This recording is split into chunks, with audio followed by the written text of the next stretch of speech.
Greetings. In this video, I'm going to discuss expert memory. Now, normally we have two main types of memory. We have short-term memory, which has the strength of coming in easily, but has the weakness of being easily lost and not being too well connected with other memories. I'll elaborate more on that in a moment. Long-term memories take much more work to come in. That's kind of the weakness of it. But it's much harder to lose a long-term memory, and it's also connected more to other long-term memories. So, for example, let's say you're fascinated by cars.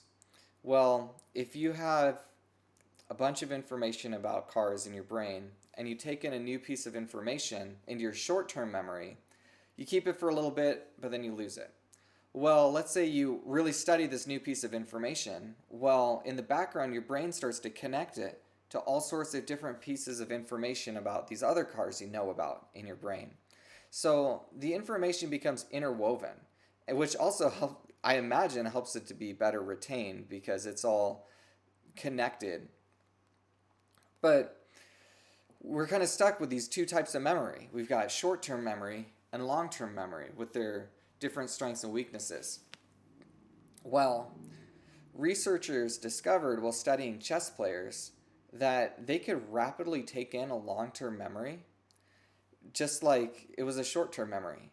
So for example, you have this chess player looking at this new chess configuration, and all of a sudden their brain memorizes it and then compares it to all sorts of other chess configurations in their brain, and they're able to kind of make connections and understand how this configuration is going to work based off their knowledge of those other configurations, which is a really fascinating discovery.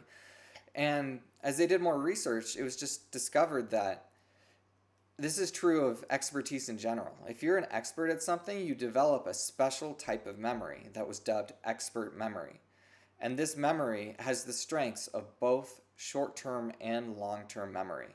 So this is one of the advantages of accumulating a great many hours of practice at something. There are great images of brain scans of someone doing a skill when they've only done it for 100 hours versus someone who's done it for 10,000 hours. And in the brain scan of someone who's done it for very few hours, a couple little areas of their brain are lighting up. Whereas someone who's done it for thousands and thousands of hours, their whole brain is lighting up. So their brain has adapted and changed how it works in terms of processing this skill.